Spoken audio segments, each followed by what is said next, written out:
Hello बच्चों, Gauss के नियम के अनुप्रयोग के बाद आज हमारा सेकंड लास्ट टॉपिक है चैप्टर का। वो है क्या? किसी चालक की सतह पर वैद्युत बल तथा वैद्युत दाब तथा ऊर्जा घनत्व। मतलब इस डेरिवेशन में हमें 3 पार्ट करने हैं। 3 हमारे पास भौतिक राशियाँ हैं जिनके मान हमें ज्ञात करने हैं। अब देखो बच्चों, हमेशा आपको मैंने क्या बोला है, बेसिक चीज़ें अप्लाई करो। कैसे? इसने क्या बोला, किसी चालक का मतलब कुछ भी ले सकते हो आप, कोई भी धात्विक पृष्ठ ले लो, ठीक है। आप गोलीय कोष ले लो, कोई दिक्कत नहीं है, ठीक है। आप चालक गोला ले लो तो भी कोई दिक्कत नहीं है। तो मतलब आप चाहे चालक गोला लीजिए, चाहे गोलीय कोष लीजिए, चाहे आप कोई भी धात्विक का लीजिए, पृष्ठ ले लीजिए। पहली बात तो ये। अब देखिए इसने क्या बोला, वैद्युत बल और वैद्युत दाब। अब आपके दिमाग में एक क्वेश्चन उठ रहा होगा कि सर हम चालक की पृष्ठ पर ये क्यों निकाल रहे हैं, विद्युत बल और विद्युत दाब हम क्यों ज्ञात कर रहे हैं। देखो बच्चों, होता क्या है, जैसे मान लीजिए मेरे पास ये गोलीय कोष है, ठीक है। इसको जब मैं आवेश दूंगा बाहर से, क्या दूंगा, आवेश दूंगा, तो यह आवेश इसके पृष्ठ पर धीरे धीरे क्या होगा, एकत्रित होना शुरू होगा। धीरे धीरे क्या होगा, एकत्रित होना क्या होगा, शुरू हो जाएगा, ठीक है। अब होगा क्या, इसकी वजह से ये जो आवेश है इनके मध्य प्रतिकर्षण बल लगना शुरू हो जाएगा। क्या लगना शुरू हो जाएगा, प्रतिकर्षण बल लगना शुरू हो जाएगा, ठीक है। जिसकी वजह से ये दूर दूर क्या होंगे, हटेंगे। अब चूंकि इस पृष्ठ का एक क्या होगा, क्षेत्रफल होगा।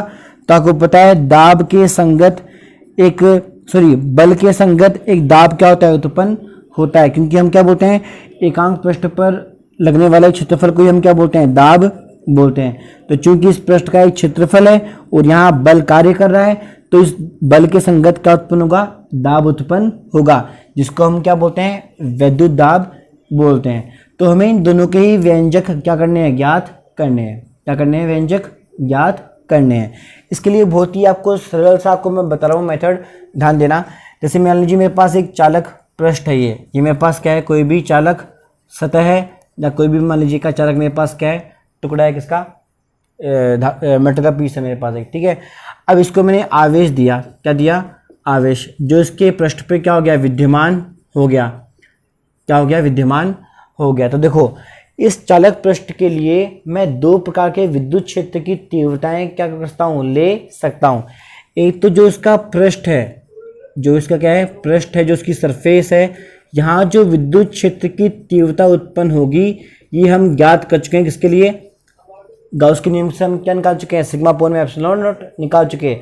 आपको पता है यही सूत्र किसका होता है, गोलीय कोष का होता है, और यही सूत्र किसका होता है, गोलीय चालक का भी होता है, ठीक है। तो इसलिए मैंने क्या बोला, कोई भी आप प्रश्न ले लीजिए, कोई दिक्कत नहीं है। फिर देखिए, आप ये पढ़ चुके हो किसी भी चालक के अंदर की जो तीव्रता होती है वो किसका मान कितना होता है, 0 होता है। तो यहाँ पे मेरे पास जो 2 ई के मान आए हैं, इनमें किसी एक को मैं क्या मान लूँ, E1 मान लूँ, किसी एक को मैं क्या मान लूँ, E2 मान लूँ, ठीक है। अब मेरे पास 2 ई के मान आ चुके हैं, ठीक है, ध्यान देना। तो मैंने अब क्या किया, माध्य लिया। क्या लिया, माध्य किसका, विद्युत क्षेत्र की तीव्रता का, विद्युत क्षेत्र की तीव्रता का मैंने क्या लिया, मान लिया। क्या लूंगा, ध्यान देना है बच्चों, मैं E1 प्लस E2 बटे में कितना, 2। तो आपको पता है E1 का मान कितना है, 0 है, E2 का मान कितना है, सिग्मा अपॉन में एप्सिलॉन नॉट बटे में कितना, 2। तो मेरे पास कितना मान आएगा, सिग्मा बटे में 2 एप्सिलॉन नॉट। तो इसका अर्थ क्या हुआ, इतनी तीव्रता क्या होगी, उत्पन्न होगी।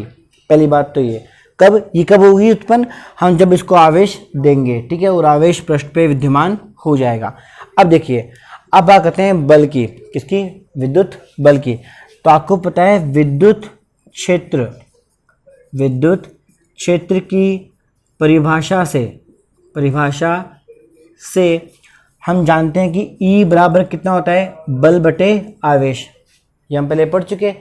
अब आपको लिखना होता है इसको अल्पांश के रूप में। आपको मैं 11th क्लास में समझा चुका हूँ, किसी भी अनुपात को अल्पांश के रूप में कैसे लिखते हैं, D लगाकर, ठीक है। तो देखिए यहाँ से मेरे पास क्या जाएगा, DF आ जाएगा। तो DF का मान कितना होगा, E इंटू में DQ, ठीक है। तो E का मान मैं निकाल चुका हूँ। यहाँ पे मैं जब इसको रखूँगा तो कितना आएगा, सिग्मा एप्सिलॉन नॉट इंटू में कितना, DQ, समीकरण नंबर 2। तो ये मेरे पास क्या हो जाएगा, फॉर्मूला बन जाएगा किसका, विद्युत बल का। जो कि बहुत ही इंपॉर्टेंट फॉर्मूला है बच्चों, भूल मत जाना इस बात को आप। ठीक है, ये तो हो गया बल के बारे में। अब मैंने पहले क्या कहा था कि बल के संगत क्या उत्पन्न होगा, विद्युत दाब उत्पन्न होगा। ठीक है, अब देखिए तो दाब क्या होता है, बल बटे क्षेत्रफल। तो आपको पता है जैसे ये अनुपात था, जैसे ये क्या था अनुपात, इसको मैंने क्या लिखा अल्पांशों के रूप में, तो ये भी एक अनुपात है। इसको मैं कैसे लिखता हूँ, अनुपात के रूप में लिखूंगा तो कैसे लिखूंगा, डीएफ बटे डीए। भाई इस अनुपात को भी मैं क्या लिख सकता हूँ, ऐसा लिख सकता हूँ, जहाँ पे डी क्या बन जाएगा, पृष्ठीय क्षेत्रफल का अल्पांश। अब देखिए इस डीएफ को उठा के मैंने कहाँ रखा, यहाँ पे रखा। ध्यान देना क्या आएगा, सिग्मा अपोन में कितना 2 एप्सिलॉन नॉट गुणा में क्या डी क्यू बटे में कितना डी ए। ये मेरे पास क्या बन जाएगा, विद्युत दाब बन जाएगा। यहाँ पे पी क्या है, विद्युत दाब है। ठीक है, यहाँ पे हमने दाब की बात की थी। ठीक है, आगे देखिए, वैसे तो ये फॉर्मूला सही है, कहीं कोई दिक्कत नहीं है, पर इसको एक इजी वे में हम लेके आ सकते हैं। कैसे, आपको पता है चूंकि पृष्ठीय आवेश घनत्व मैंने लिखा है शॉर्ट में, ध्यान देना क्या होगा, पृष्ठीय आवेश घनत्व क्या होता है, सिग्मा बराबर आवेश की मात्रा किसके पे, क्षेत्रफल के ऊपर। तो यहाँ से मेरे पास डी क्यू बराबर कितना आ जाएगा, सिग्मा इंटू में डी ए। अब इस डी क्यू के मान को उठा के मैं कर दूंगा समीकरण नंबर 3 में रख दूंगा। तो जैसे ही मैं समीकरण नंबर 3 में इसको रखूंगा तो मेरे पास क्या आएगा, P बराबर सिग्मा अपोन में कितना 2 एप्सिलॉन नॉट, और जहाँ मेरे पास क्या बन जाएगा, सिग्मा इंटू में कितना डी ए, यहाँ बटे में कितना आएगा डी ए। देखिए यहाँ पे डी आई नहीं आया। ठीक है, तो ये डी से डी का क्या हो जाएगा, कैंसिल आउट हो जाएगा। जहाँ मेरे पास क्या बन जाएगा, सिग्मा स्क्वायर 2 एप्सिलॉन नॉट, ये मेरे पास क्या बन जाएगा, विद्युत दाब। तो बच्चों ये बहुत ही इंपॉर्टेंट फॉर्मूला है। इतना दाब उत्पन्न होता है किसके पृष्ठ पर, किसी गोलीय या फिर किसी चालक पृष्ठ के ऊपर, हम जब उसको हम आवेशित कर रहे होते हैं तो। अब देखो बच्चों, लास्ट हमारा पॉइंट कौन सा है, ऊर्जा घनत्व। आपको मैंने हमेशा बोला है कि जो आपके शब्द होते हैं उन्हीं से उसका अर्थ ज्ञात करो।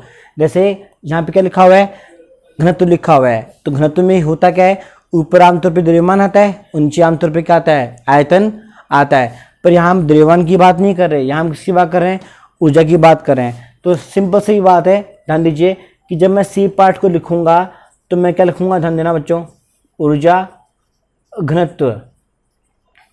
ऊर्जा घनत्व जो होगा वो क्या बन जाएगा, ऊपर तो क्या आएगा, ऊर्जा रहेगा, और नीचे क्या जाएगा, आयतन आ जाएगा।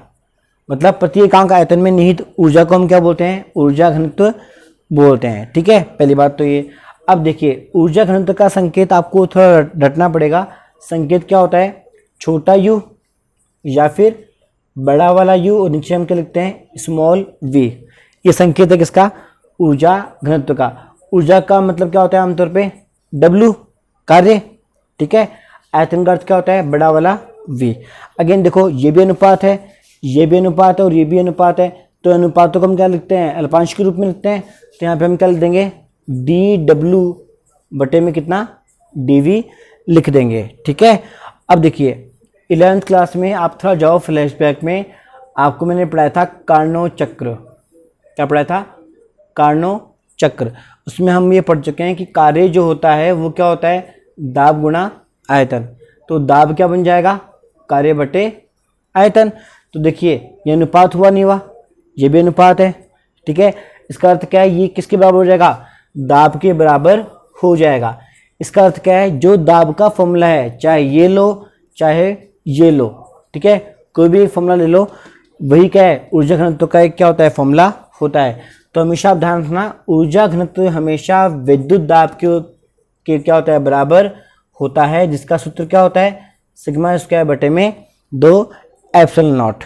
ठीक है बच्चों, तो इस प्रकार से आपका ये टॉपिक क्या हो चुका है, पूरा हो चुका है। नेक्स्ट वीडियो के अंदर हम निकालेंगे कुछ न्यूमेरिकल्स, ठीक है, और उसके बाद हम पढ़ेंगे साबुन का बुलबुला।